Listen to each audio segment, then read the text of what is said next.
प्रकाश के परावर्तन एवं अपवर्तन से संबंधित पाठ्यक्रम। नमस्कार, मैं अरुण कुमार वर्मा अपने डीएलएस क्लासेज में आप लोगों का स्वागत करता हूं। मैं बेटा आज कक्षा 10 के लिए विज्ञान का पार्ट नंबर 1 जो भौतिक विज्ञान पर आधारित है और जिस चैप्टर का नाम है प्रकाश का परावर्तन एवं अपवर्तन।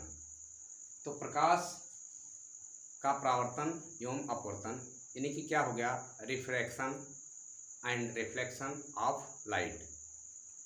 तो प्रकाश बेटा, इस चैप्टर का नाम है प्रकाश। अब प्रकाश को जानने से पहले हम लोग सबसे बड़ी बात, हम लोगों के अंदर कमियां क्या होती हैं, कमियों को कुछ अपनी दूर करना चाहिए बेटा। कि हम लोग जब विज्ञान को पढ़ते हैं ये अपने मन में पहले ही दबाव बना लेते हैं कि ये तो विज्ञान है और किसी भी विषय पर आप हावी होकर अगर पढ़ेंगे कि ये तो बहुत आसान है, इसको तो अभी ही हम पढ़ लेते हैं और पढ़ करके याद कर लेते हैं, तो वो विषय आपके लिए जो है बिल्कुल ही इजी हो जाएगी और समझ में आ जाएगी। लेकिन अगर आप पहले से ही अपने माइंड को सेट कर लेंगे तो ये तो बहुत कठिन है, तो वो विषय आप पर हावी हो जाएगी और वास्तव में आपको जो है वो विषय जो है कठिन लगने लगेगी, यानी कि आप लोग डरने लगेंगे और डरेंगे तो पढ़ेंगे नहीं। तो बेटा विज्ञान हमारी समझ से सबसे आसान विषय होती है, क्योंकि बेटा विज्ञान के बारे में तो काफ़ी चीज़ों को हम जानते हैं, क्योंकि जितनी भी वस्तुएं हम प्रयोग करते हैं ये लगभग विज्ञान की ही देन है। जो आर्टिफिशियल वस्तुएं हैं और हम यूज़ करते हैं ये तो सब विज्ञान की देन है। तो इस बारे में हमें पता लगता है कि विज्ञान, कोई भी हम चीज़ यूज़ करते हैं, ये मार्कर है, ये भी विज्ञान की ही देन है, कैसे बना। तो काफ़ी चीज़ों के बारे में हम जानते हैं, तो जिसके बारे में जानते हैं वो तो बेटा थोड़ा आसान ही हो जाना चाहिए। तो इसमें देखिए, अब हम अपनी बातों को ज़्यादा इसमें बढ़ाते नहीं हैं, उलझाते नहीं हैं और चलते हैं सीधे टॉपिक पर। टॉपिक हमारा जो है विज्ञान का प्रकाश का परावर्तन एवं अपवर्तन। तो देखिए विज्ञान को हमें 3 पार्ट में पढ़ना है बेटा। एक पार्ट आपका जो है ये हो गया जो भौतिकी विज्ञान के अंतर्गत आता है, और उसके बाद आपको रसायन विज्ञान यानी केमिस्ट्री का पार्ट इसमें है, और अगला पार्ट जो है जीव विज्ञान का यानी कि बायोलॉजी का है, जिसमें जूलॉजी और बॉटनी दोनों आते हैं। तो किसी भी सब्जेक्ट को पढ़ने के पहले हमें ये चाहिए कि हम उनके जनक के बारे में जान लें कि इस विषय को किसने जो है, इस फादर ऑफ फिजिक्स कौन है। तो बेटा फादर ऑफ फिजिक्स न्यूटन है। कौन है? न्यूटन है बेटा।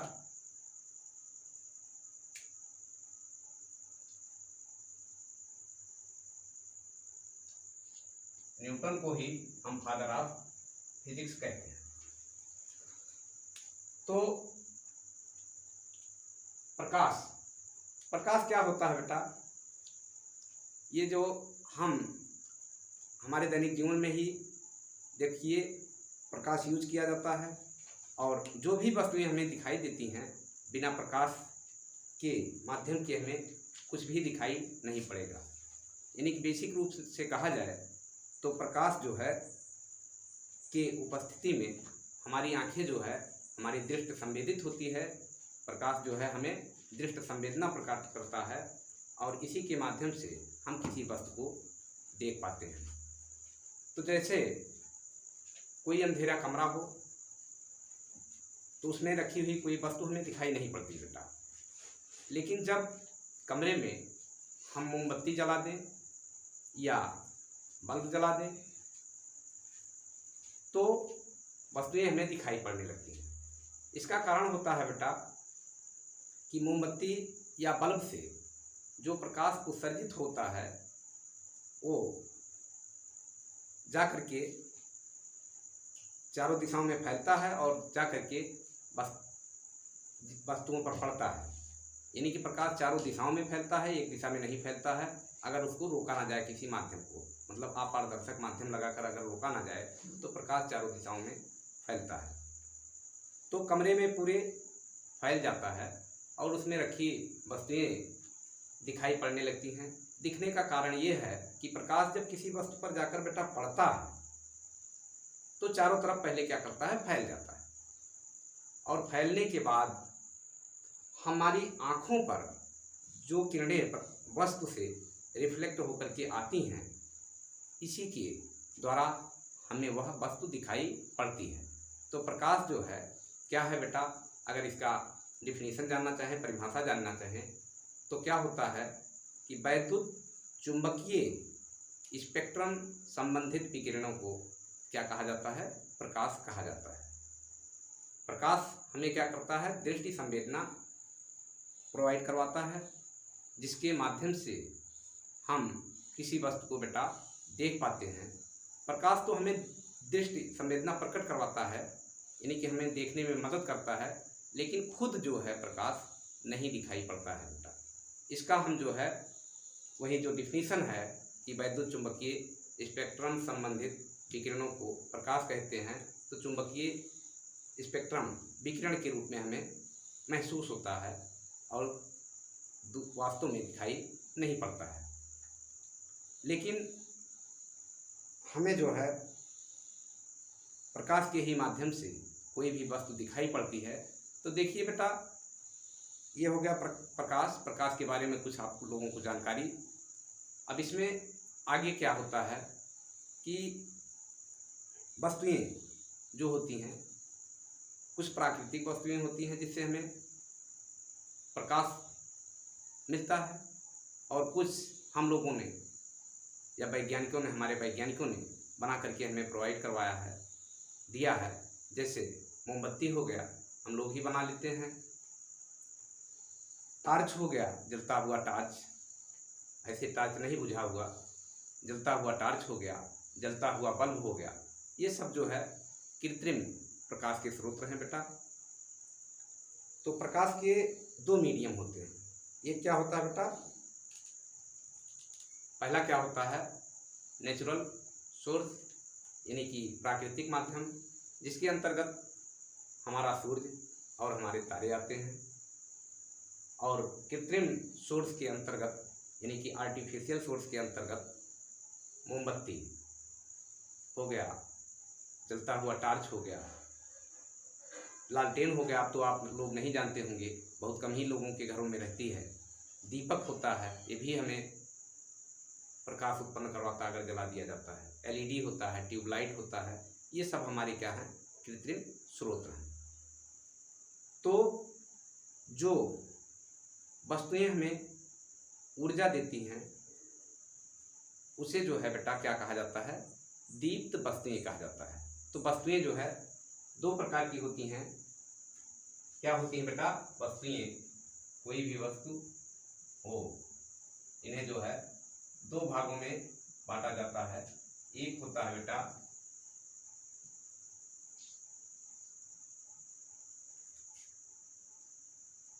दीप्त वस्तु या प्रदीप्त वस्तु,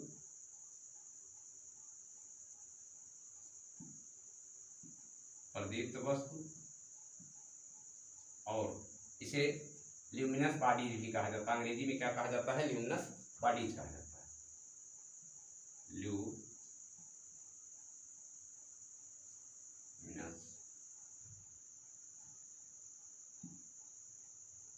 बॉडीज।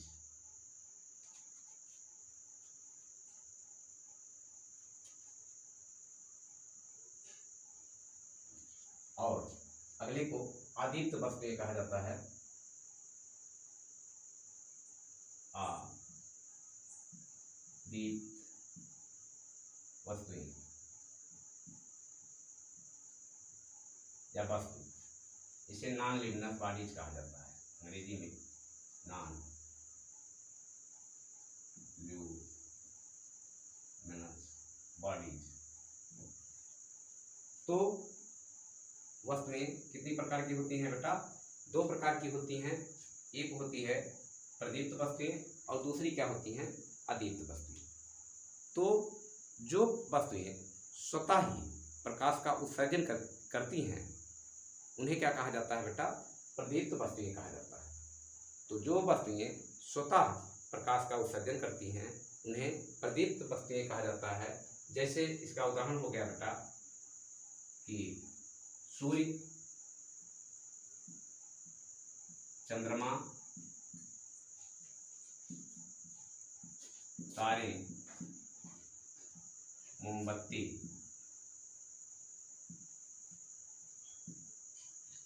बल्ब, बहुत होते हैं आदि लिख दिया जाए। आप लोग जानते भी हैं कि तमाम प्रकार के स्रोत हैं, वस्तुएं हैं जो हमें प्रकाश देते हैं। अदीप्त वस्तुएं कौन सी होती हैं बेटा, जो इन्हीं प्रदीप्त वस्तुओं के माध्यम से हमें दिखाई पड़ती है उन्हें क्या कहा जाता है, अदीप्त वस्तु कहा जाता है। जैसे मेज हो गया, जैसे क्या हो गया, मेज हो गया, और कुर्सी हो गई।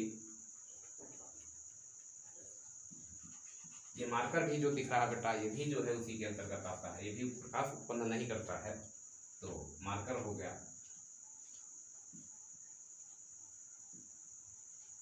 और ये बोर्ड हो गया, ये भी जो है प्रकाश उत्पन्न नहीं कर रहा है, खुद प्रकाश के माध्यम से ही हमें दिखाई पड़ रहा है। इस प्रकार से बहुत से वस्तुएं होती हैं, आप लोग जानते भी हैं। तो यही दो प्रकार की वस्तुएं बेटा होती हैं, एक होती है प्रदीप्त वस्तु, एक होती है अदीप्त वस्तु। तो डिफिनीशन अगर पूछा भी जाता है बेटा कि प्रदीप्त वस्तुएं क्या हैं तथा अदीप्त वस्तुएं क्या हैं, इनमें कभी कभी पूछ लिया जाता है, एक को पूछ लिया जाता है, कभी दोनों में अंतर पूछ लिया जाता है। तो प्रदीप्त वस्तुएं वह वस्तुएं होती हैं जो स्वतः ही प्रकाश का उत्सर्जन करती हैं। अगर आप लोग चाहो तो इसको लिख लो, या जो है स्क्रीनशॉट ले लो। तो दूसरी वस्तु क्या होती है, इसका डिफिनीशन क्या हो गया, अदीप्त वस्तु होती है। तो वह वस्तुएं जो प्रदीप्त वस्तुओं के माध्यम से दिखाई पड़ती हैं उन्हें अदीप्त वस्तुएं कहते हैं। इस प्रकार से बेटा वस्तुएं दो प्रकार की होती हैं, प्रदीप्त और अदीप्त। अब चलते हैं बेटा प्रकाश के गुण के बारे में जानकारी देने के लिए आपको। तो प्रकाश के गुण क्या होते हैं इसके बारे में, ये भी बहुत इम्पोर्टेंट है हाई स्कूल के हिसाब से। तो इसके बारे में आप लोगों को बताते हैं कि प्रकाश के गुण क्या क्या होते हैं।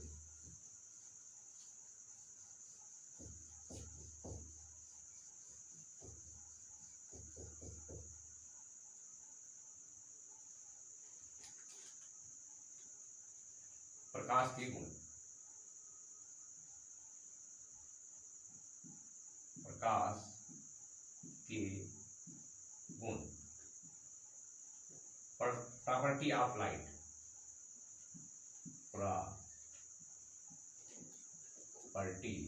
Of light. प्रकाश किरणों के गुण देखिए बेटा, जब सूर्य से प्रकाश यहाँ तक आता है तो आने में उसके लिए बहुत से माध्यम होंगे। कहीं जो है सरल माध्यम कुछ होता होगा, कुछ विरल माध्यम मतलब सघन माध्यम होता होगा, या विरल और सघन, तो कहीं पर निर्वात पड़ता होगा। तो इस प्रकार से यह पता लगता है कि प्रकाश जो है निर्वात में भी गमन कर सकता है।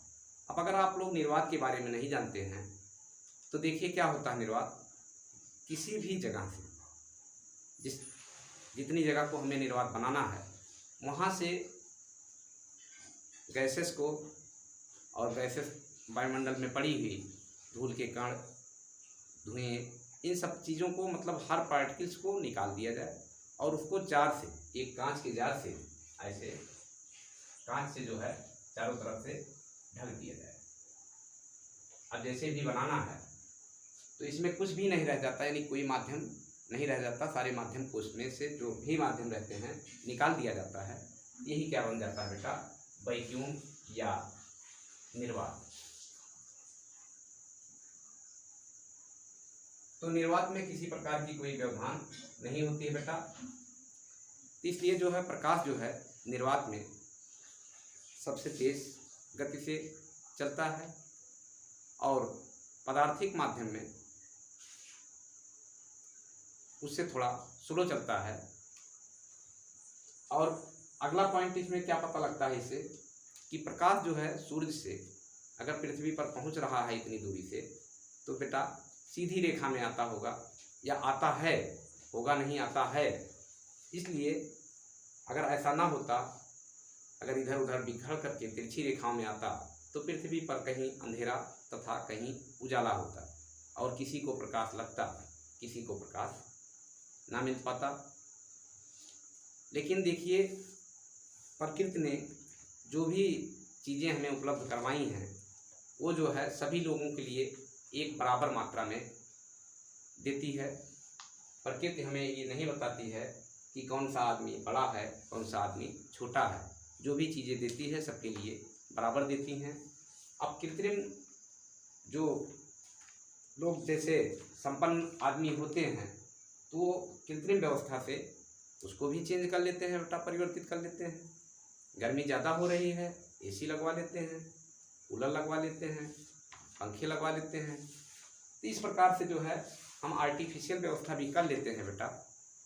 लेकिन प्रकृति जो देती है सबके लिए बराबर ही देती है। तो इसके गुण क्या हो गए बेटा, पहला ही आप लोगों को समझ में आ गया होगा कि प्रकाश, पहला गुण क्या हो गया, प्रकाश सरल रेखा में चलती है। क्या चलती है, प्रकाश सरल रेखा में चलती है, रेखा में चलती है। दूसरा पॉइंट क्या हो गया, प्रकाश यहां बताया कि निर्वात में भी गमन कर सकती है। तो प्रकाश निर्वात में भी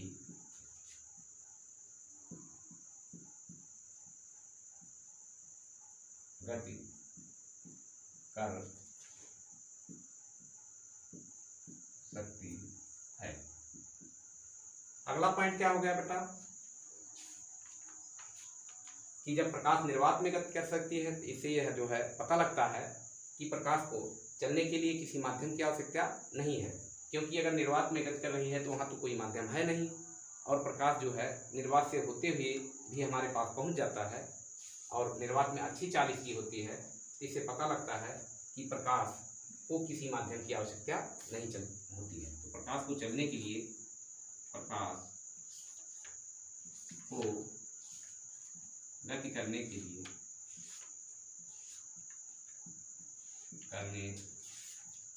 लिए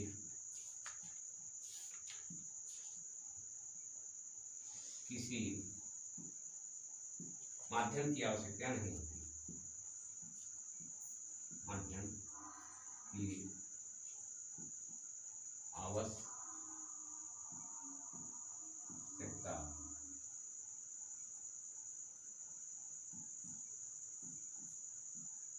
नहीं।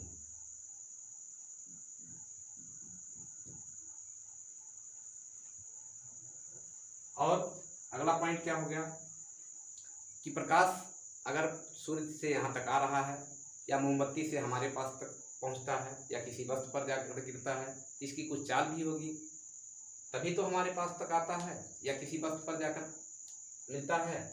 तो क्या होता है बेटा, चौथा पॉइंट कि प्रकाश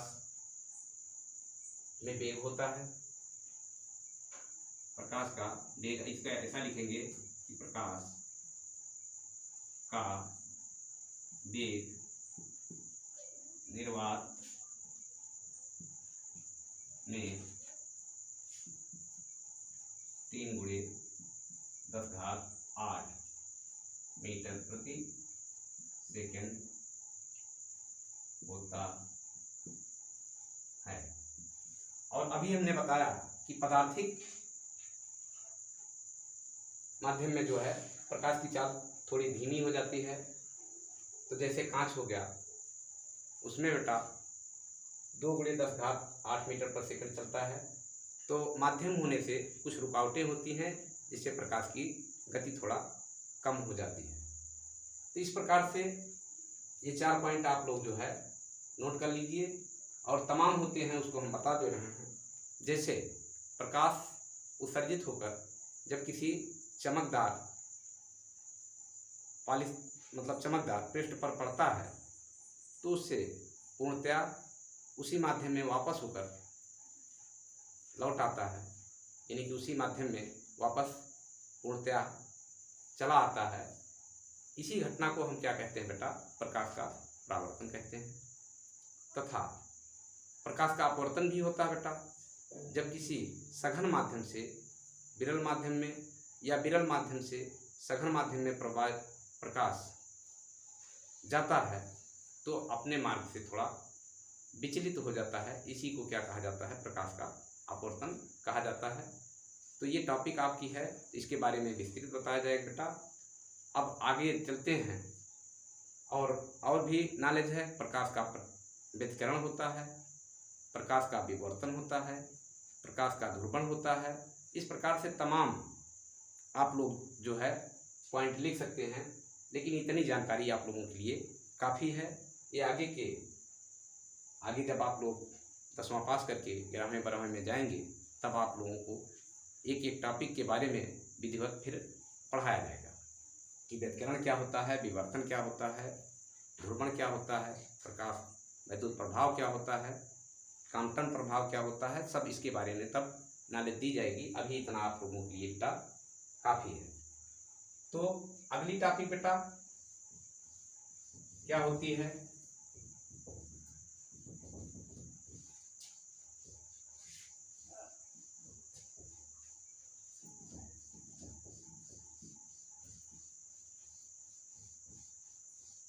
प्रकाश किरण क्या होती है? प्रकाश किरण या किरणें, किरण।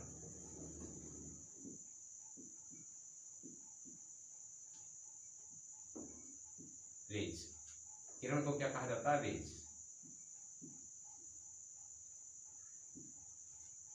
तो प्रकाश जो है किरणों के रूप में चलती है बेटा, और जब ये किरणें एक साथ मिल जाती हैं तो इसी घटना को क्या कहा जाता है? प्रकाश किरण पुंज कहा जाता है।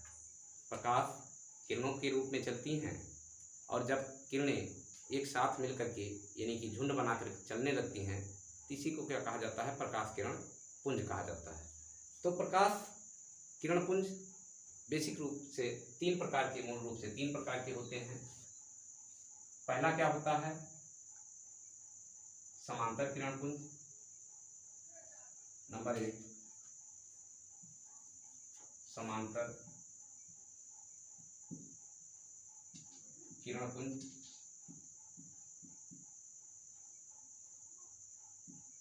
और नंबर 2 या सीधे नीचे लिख देते हैं, नंबर 2 अभिसारी किरण पुंज। अभिसारी किरण पुंज।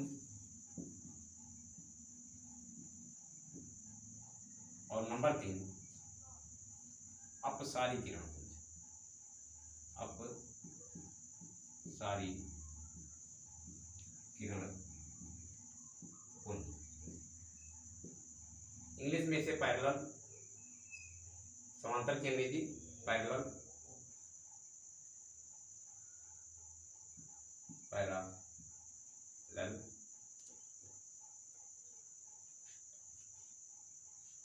और ये हो गया कन्वर्जेंट।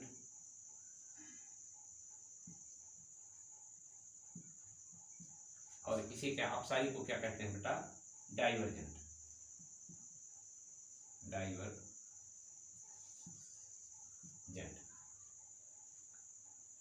तो प्रकाश किरण पुंज कितने प्रकार के होते हैं बेटा? 3 प्रकार के होते हैं। जो किरणें मतलब 3 प्रकार के, पहला समांतर किरणपुंज, दूसरा अभिसारी, तीसरा अपसारी। तो 3 प्रकार के किरणपुंज होते हैं। और किरणपुंज किसे कहते हैं इसको बता दिए हैं। किरणें जब आपस में मिल करके चलने लगती हैं तो इन्हीं के समूह को क्या कहा जाता है, किरणपुंज कहा जाता है।